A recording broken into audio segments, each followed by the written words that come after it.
Anyone who believes in indefinite growth on a physically finite planet is either mad or an economist. We don't want to focus politics on a notion that involves the rejection of principles around which a large majority of our fellow citizens organize their lives. We are not as endlessly manipulable and as predictable as you would think.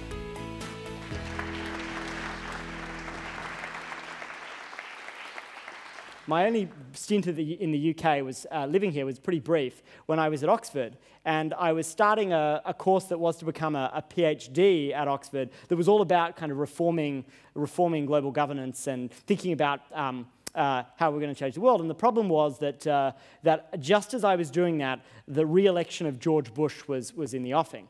And so I felt that the most important thing I could do with my life was to leave Oxford and actually start a campaign to try to stop George Bush from getting re-elected. And it was essentially a group of women whose loved ones were in Iraq or had died in Iraq. And we put them together and we called them the Band of Sisters. And they went around the United States and did crazy things like we hired them a private jet so they could chase Dick Cheney wherever he was. It was called the Chasing Cheney Tour. You know, we started by raising money from the big guys. We went to George Soros and the usual suspects, and they funded the startup phase. But what was really exciting was we built this online community around the women. And the next thing we knew, we were raising huge amounts of money in these micro-donations. So, you know, we'd go to bed and we'd wake up in the morning and there'd be $250,000 raised to support these women. And we had, you know, experience after experience of this. So even though the election didn't work out as we'd hoped, we recognized there was enormous power in this stuff. And I went back to my home country, Australia, in case you were wondering, to try to apply some of these learnings back home. And this was the man that was Prime Minister at the time, John Howard, who'd sort of brought the country back many years on issues that we cared about, like climate change, the rights of Indigenous people, refugees, etc. And so the problem was that the established political institutions weren't inspiring any effective opposition. And so at that time, we decided, well, the best thing we could do is not operate within those fairly calcified political institutions, but create a whole new brand, create a new way for ordinary people to get involved in politics. So we launched something called Get Up, and we did it with some level of chutzpah. We said, you know, we're starting a new movement. We made this television ad, and the members of the movement were my sister and my niece. But it was striking, the enthusiasm that this generated, because people did have a hunger to participate again in politics. And so within a couple of years, Get Up had more members than all of Australia's political parties combined. And by the time of that election, you know, we had all these people out in the real world. So in the 2010 election, there were some laws on the books that the Labor government who'd defeated the Howard government wasn't able to change. And those laws made it extremely difficult for a young person to enroll to vote. So as soon as the election was called, young people had I think it was 24 hours to get on the electoral rolls, or they couldn't vote. And this was a very clever disenfranchisement strategy by the previous government, because they know that young people tend to vote more for progressive political parties. So the first thing we said to the members was, launching a challenge to the constitutionality of voting laws in the High Court is a pretty big deal, and it's not a lever of power that we've used before. So we actually asked the membership, do you think we should do this? We said it's going to be expensive, you know, it's potentially very risky. Do you support it? More than 85% of the membership said, we want you to do this, take the risk. So we got them involved, we brought them in, they did it. The second phase, of course, was to say, great, now that you're bought in, you have to help fund the campaign, because otherwise we won't be able to you know, take this potentially large liability on. So we crowdfunded the challenge to the constitutionality of the laws. The excellent news was we actually won. And the High Court found an implied right to vote in the Australian Constitution, which was considered a really big landmark ruling. And you know, this is the result out in the world, where 100,000 people were re-enrolled to vote by order of the High Court before the last federal election in Australia in 2010, which ended up being an incredibly close election that the progressive side of politics won by the skin of their teeth in a minority government. The next bit of the story is really how we tried to address a problem that existed at the global level, which is that while governments and corporations are extensively coordinated at the global level. They have institutions that that really enable them to be very powerful globally. There isn't any way for ordinary citizens to directly express or aggregate their voices at the global level. So we decided to launch a vase, with this idea that global public opinion is the new superpower. And as many of you know, a vase today has grown enormously. It has 16 million members in every country on Earth. That's what led me on my journey a few years ago to start Purpose. And what we wanted to do with Purpose was really build a home for this kind of movement building. We had to kind of invent new organizational forms that looked different to traditional NGOs in order to make these movements work. They were small, kind of crack teams of people who had a lot of freedom to experiment, who could really take risks with tactics. And so it felt to me like there was an incredible opportunity to try to take that methodology and build movements around a whole different set of global challenges. The people who do this are often very savvy about institutional power, but they're often at some distance from it. They choose to be a little bit on the outside. They're not captured by those institutions, which gives them the ability to do this work. This is Alessandra, an amazing young woman from Brazil. At the age of 20, she joined Purpose, and within a couple of years had started and launched a civic participation movement for her home city of Rio, which is now becoming a template for new forms of civic participation using technology in other cities around the world. This is Andre. Andre was inspired by the issue of LGBT rights, and he used Purpose as a platform and has launched and founded an organization called ALLOUT, which is one of our movements, which now has almost 1.2 million members and has become the largest grassroots gay rights organization in the world. This is Noor, who has taken the lead and acted in this way to start The Rules, which is a very exciting new movement that is about organizing the citizens of the Global South around the structural causes of global poverty, things like agricultural subsidies, tax evasion by multinationals, etc. And that's launching later this month. So what does all of this mean for you? I'm going to quickly go through, I think, some of the implications of and the lessons we've had from the work we've done over the last few years for how you build a mass movement today. So one of the key lessons that we have is that it's not about the people who organize the movement. So we're all in the background as individuals. We talk about the work, but the point is there's no kind of heroic figure. And there are real limitations to heroic figures. Even President Obama, his first term is a demonstration of the limitations of a reliance on charismatic authority, because people are inevitably going to be disappointed, even when you're doing your best. So you make it about the members of the movements. You don't have it be led by charismatic leaders. Secondly, use institutional power, but don't become institutionalized. The temptation when people are starting these kinds of ventures is to go for, you've got big institutions who want to kind of co-opt you, who say that they love you, they want you to be part of them, they appear to have more money, resources, access to power than you could possibly have. But what we've found in our work is that staying nimble and autonomous and genuinely independent of those forces is critically important to the long-term success of your work. Thirdly, and I think this is a really important point, movements are not internet memes. We must build for the long term. What we're trying to do in each of these organizations that we create is build and consolidate power, and I use that word very intentionally, around important issues, so that when we're trying to take on the global fight for gay rights, for example, that we actually do have a standing army of people we can mobilize and a real organization that's robust. So we like to build infrastructure. That isn't to say that those short-term viral hits aren't important.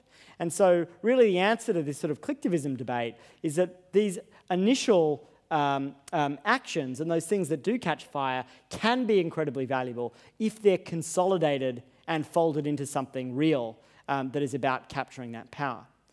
Which is really related to the next point, which is that it's important to be both online and hyperlocal. And I'm really interested to hear a bit more from David later about how Movement for Change is really doing in a very interesting and a very effective way the hyperlocal piece of this. We found in our work that the most exciting moments are where you can connect those two things.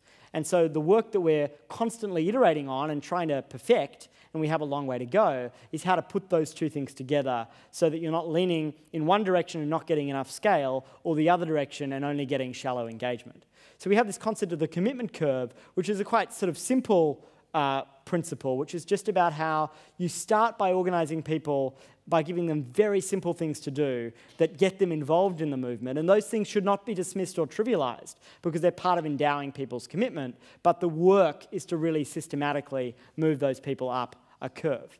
The next lesson is, and I made this British, by the way, just for you guys, is that I think there's something very interesting happening, is that as these new, very distributed forms of communication and publishing are emerging, I think spin is becoming less important. So if you think about the 1990s, the great heroes of kind of the political operative class were people like Alastair Campbell, who was sort of praised for their masterful ability to kind of develop these pithy, very effective sort of soundbite-like messages.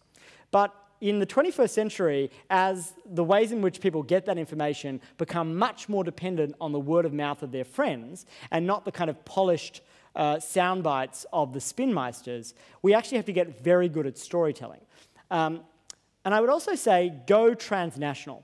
One thing that we're seeing that we find very inspiring in our work is when we create these movements and they're global in scope, you get these amazing acts of solidarity that occur. So we're recently running a campaign for ALLOUT in Sweden, because in Sweden there was an old eugenics law on the books that meant that transgender people had to be sterilized if they wanted to officially change their gender. I saw people from Cameroon, from places where being gay was actually criminal, who were acting in solidarity with their brothers and sisters in Sweden. And to me, that said something very interesting about this sense that people now have that, you know what, I may not be from there, but if this is something that implicates my common humanity, then I have a right to be involved and to act on that issue. Another lesson that we have is this idea that you should take it straight to the people. Don't always build a coalition. Don't always aggregate institutions. Now, Make Poverty History was an enormously effective coalition of NGOs, and it did achieve a lot. But one of the tragedies of Make Poverty History, and I think this is a tragedy of coalitions, is that at the end of that time in 2005, the NGOs who'd come together couldn't agree on what to do with the list of people that they had inspired and mobilized to become activists on global poverty. And so the list was basically thrown away. And so all the people that could have been re-engaged into a long-term movement in support of these kinds of changes to development policy weren't re-engaged, which really goes back to my point about the long term. And really, it's also partly about not fixating on the technology. When I was a child activist, we used the fax. We used to send faxes to James Baker and Tariq Aziz as they were meeting before the first Gulf War started. And so there's this obsession with whatever's the freshest and the newest piece of technology, but often the early adopter technology actually isn't what the majority of people are using. And sometimes the answer is to be incredibly low tech. Sometimes it's about using missed calls, which was the device used in India by the anti-corruption movement, which couldn't be more low tech. And finally, on the funding of these movements, our advice is to fund them well, but then fund them by the people. And what we mean by that is that initially you want to do these things very professionally. You actually want to have, and I think there's value in having, professionalized activists who deeply understand how to engage people and how to offer as a service really compelling campaigns. But then if you do this work well, they become self-sustaining very quickly. And so in the long term, you want to be in no way dependent, if you're a political movement, in my view, on taking money from governments or from corporations, and you want to maintain that nimbleness and that ability to act. And it turns out that this scales really very well. So having talked to you a little bit about what those movements are, finally, how else could movement building and mass participation help transform society? And that's what we're working on at Purpose. We're thinking at Purpose not just at how you build political movements, but now what can some of the insights from that be used to do things like scale demand for the green economy, right? The demand for the green economy is sort of in a rut.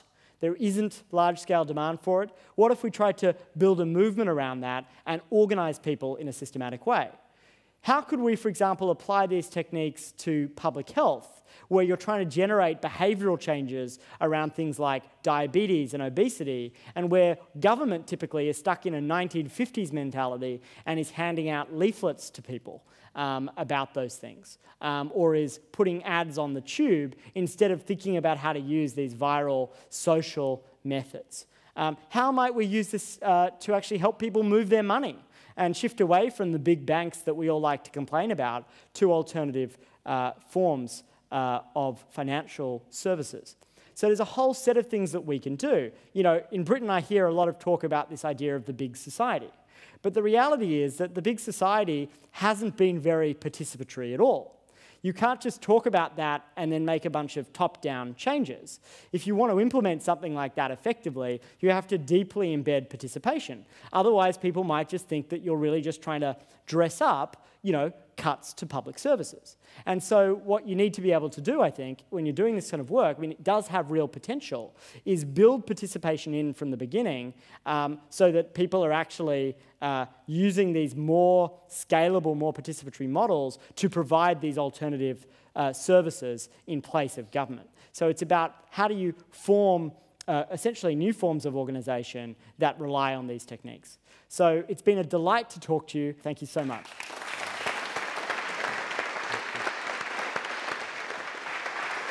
I've created this organisation called Movement for Change that you mentioned, which has a very simple rationale, which is that we have to get more people to make more change in their own community, help people make more change in their own community. We don't have to empower them to do that. We have to help them discover the power that is within them if they get organised. Now, I wrote down 4 words while you were talking, and the words are relationships, legitimacy, organisation, and action. I mean, relationships you just mentioned in passing, I think this is at the heart of Movement for Change, actually, which is that if you want to have meaningful political action, you have to build relationships, and you start one-to-one, and it's only when you understand the motivations of people, of other people, can you find common cause with them. The second word is this legitimacy question. I think this is a massive thing. Every organisation, there's a legitimacy crisis around the world. That's what happened in the Arab Spring. There's also whether you can buy legitimacy is an interesting question in parts of the Middle East at the moment. And I think that how you build legitimacy and how you always have to renew it is important. Third thing, and this is, I'd be really interested in your view about this. The great challenge for political parties is how to be meaningfully inclusive without falling for the lie that everyone can have equal say. It's a massive problem in the Labour Party and the Tory Party. I mean, 190, 200,000 people, and no one's cracked how you have meaningful participation without just succumbing to sort of tyranny of committee life. And I'd be interested in your thoughts on that. The final point, though, when I think about the things that Movement for Change is doing, it's when you take actions in communities who feel nothing's ever been done for them and they've never done anything for themselves, but when they do something small, God, that is confidence building. There's this estate in Enfield 2 years ago. It was the estate where one of the 7/7 bombers came from. And it's an estate which was run down in all sorts of ways when no one knew their neighbours, and that's part of the story of how this guy ended up being a 7/7 bomber. And when we went to talk to the people there, what they said was, look, the security door that regulates entry to the estate, we've been complaining about it for years and it's never been fixed, it's never worked. And if you can't fix this, if the council or anyone can't fix the security door, how is anyone going to have any confidence they're going to be able to do anything bigger? And the power of helping that community mobilise to fix the security door themselves, they've got a residents' association now, the job centre goes and holds jobs fairs there. Small actions build massive hope. There are big things that need to be changed, but sometimes starting with the small ones is important. I think it's really, really important what you're doing at a time when politics feels heavy and leaden and unable to cope with the changes that are going on in the world. This is a very, very emancipating way of thinking about political change. The governance of these things and this question of participation, and I think it's something we've really grappled with. And I think in the work that I've been involved with, our answer has not been to create a kind of direct democracy and to sort of say everybody's voice is equally important, but rather to create a group like Get Up will create, or ALLOUT will create campaigns, and people can opt into supporting them or not, but you're not trying to get everybody to agree in advance. And we sort of test those campaigns in advance to see if they have the strong support of the membership, and we're able to use technology to do that very efficiently. But we don't have to get everybody to sit around a table and discuss what the campaign is and exactly what the policy position is. And that's imperfect, and it means that there's a level of democracy that's missing there. But I think it's vastly preferable. And I mean, really, our philosophy in the work that we've done has been to create organisations that are small, nimble, and free enough to actually be able to do stuff that's effective. Like, I just don't believe that a 2,000-person NGO, there would have been too much committee-based decision-making, and it would have all been diluted by the time it went through 18 layers. So I do think that governance matters. I do think that organisational design matters. In fact, I would argue it matters more than the technology does.